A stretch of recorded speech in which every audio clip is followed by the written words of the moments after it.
Hey y'all, Dr. Gersamy here. We're going to continue our discussion of equilibrium, but we're going to introduce one new small little aspect of it, and that is the idea that in addition to using concentrations in our equilibrium calculations, which we know we only can use molar values, we can also use pressure. With pressure, we need to make sure that our unit is atmospheres. So if you happen to have a unit that's different than atmospheres, you need to make sure to convert to atmospheres. Okay?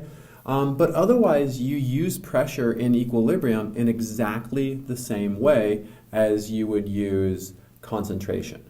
Now, of course, one big restriction to using pressure is that it's really only going to apply to reactions that happen in the gas phase, right? Because things that are liquids or solids, of course, aren't part of equilibrium to start with, but they also do not have pressures. Aqueous compounds, which we do include in equilibrium, don't have pressure. So it's really only going to be gases. Okay? So, for example, if we had a reaction between nitrogen gas, chlorine gas, and it produces NCl gas. We'll say NCl3. Okay? In this case, all of the reaction substituents are gases, which means we can use the pressure of these to calculate, to do calculations about equilibrium as long as we're using pressures in the atmosphere unit. Okay? Otherwise, it's exactly the same as we would normally do for concentration units. Okay, so just a really, really simple example here. We know that no matter what, we always need to work with balanced equations. So let's start off by balancing this. Okay, and you can work this at your own pace, but to balance this, we need to have 2 nitrogens, 3 chlorines, and 2 molecules of NCl3. Okay, hopefully you can see this okay here. This is NCl3, and it's a gas. Okay, so now it's balanced, and we would approach this equilibrium constant in exactly the same way as we would with concentration, except we use pressure. Okay? So in this case, it's the pressure of our products. So I'm going to put a capital P of NCl3, and we square this because of the coefficient of 2, divided by the pressure of our reactant. So here's the pressure of nitrogen squared, the pressure of chlorine cubed.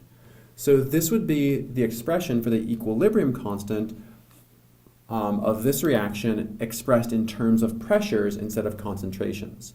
This should look identical to you to using molarity terms. The only difference is we're going to put these values in as pressure. Okay? There are lots of really useful applications of this.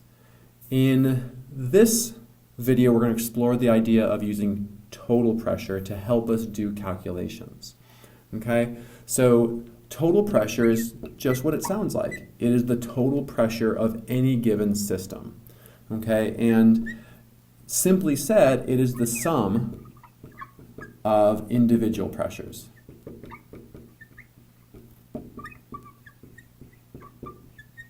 Okay? So if we were to express this in terms of this reaction, then the total pressure for this reaction would be equal to the sum of the individual pressures.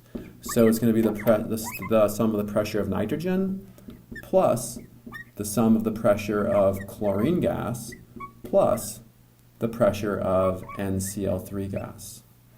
So our total pressure term is adding up all of the individual pressures. And for the sake of time, we'll go ahead and cut this video here, but in the next video, we're going to continue using this reaction, and we're going to see how we can use this total pressure term to our advantage to be able to determine equilibrium constants and other information about equilibrium.